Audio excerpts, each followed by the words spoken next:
Welcome back to another video where we continue to talk about BSN degrees, MSN degrees, and DNP degrees with a touch of PhD, but not really. Check it out. To hop back on the topics of degree pathways for nursing, which I kind of started and then got off track, so we're gonna hop back into it. The next level of degree that you can get is a bachelor's, and you can go directly into a four-year university as a nursing student, basically, and complete a Bachelor of Nursing without a prior degree. So that's kind of the route that I did, with a caveat, basically. But a lot of students who know they want to do nursing straight out of high school, like they've decided that's the career path they want, they apply to four-year universities for nursing school, and they become a pre-nursing student the first 2 years, and then the last 2 years are the actual nursing courses, and when they do clinicals. So a lot of people do that. So that's another pathway. So you've got your ADN, your associate's degree in nursing pathway, and then you can always do an ADN to BSN to get the bachelor's degree, or you can start out straight out of high school, going to a four-year university to get a bachelor's of science in nursing. Once you complete that bachelor's, you also are eligible to sit for the NCLEX, and once you pass, you can start working as a registered nurse, whether that's in a hospital, a clinic setting, long-term care facility, wherever they hire registered nurses, you can go and work there. The next level would be a Master's of Science in Nursing, which you would come out with a master's degree and you would sit for board certification to become a nurse practitioner. Now, there are different degree programs for a master's degree. Unlike physician assistant school, nurse practitioner school is based around population, so you pretty much have to know the population base that you want to work within before applying to a particular program, because you don't get exposure to the other populations. So for instance, I do strictly adult gerontology primary care. That's the degree program that I'm in. I could have done family nurse practitioner, which would also be a primary care type setting provider, but you would also see children, infants, toddlers, all the way up. I start at age 12. That's the youngest person I can see is a 12-year-old.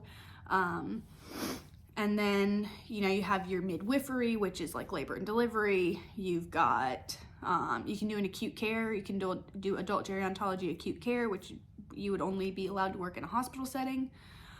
There's lots of different degree paths. Psychiatric nursing, that's another one, to become a psych NP. Lots of different universities offer different ones, and not all universities offer all the different pathways. The next step past master's degree would be a doctorate of nursing practice or a PhD. So you can do a DNP or a PhD. Both are terminal degrees. The PhD is obviously the more research-based degree, where you do a whole thesis, you do a project, and you do like a project and dissertation, and you have to defend your dissertation in front of the PhD board. And typically those degree programs, if you already have a master's, they're going to be about 3 to 4 years. Typically takes about a year to complete your thesis and your dissertation packet. Whereas DNP, if you already have your master's, it's about 2 years. The DNP is a doctor of nursing practice, so you also sit for the board exams for whatever population that you're studying, and you do a thesis. You do a DNP, they call it a DNP project, and you do a full thesis and a research associated with it. But either way, the MSN and the DNP, you end up doing the same job. You end up working with an affiliate physician doing the same thing. There's no pay differential for having a master's and a DNP in most cases. A master's and a DNP in most cases. PhD is a different beast. You're pretty much solely going to be doing research of some kind. Most of the PhD candidates do not sit for a board exam. You can if you do a DNP PhD combo degree, but most people don't. If you're doing a PhD, it's because you like research and because that's what you are going to want to do long term.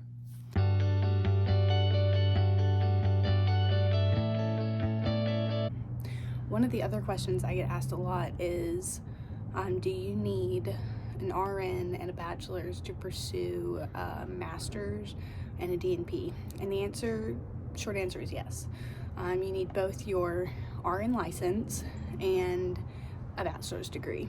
Now, there have been a lot more programs that have come out recently, and only a select few universities are doing it, where you can go ADN to MSN, but you basically end up completing your bachelor's along with the master's degree courses.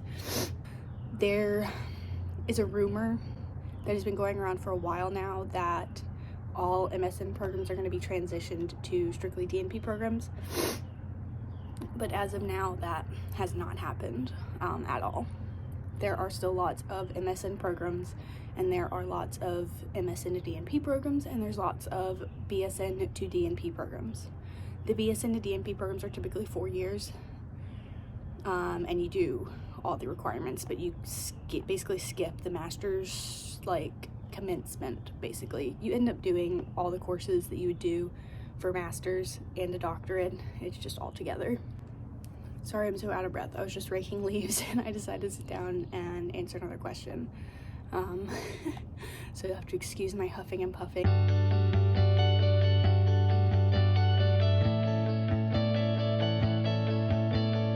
I also get asked a lot of times why I chose to do a MSN with the option to extend into a DNP versus just doing a DNP.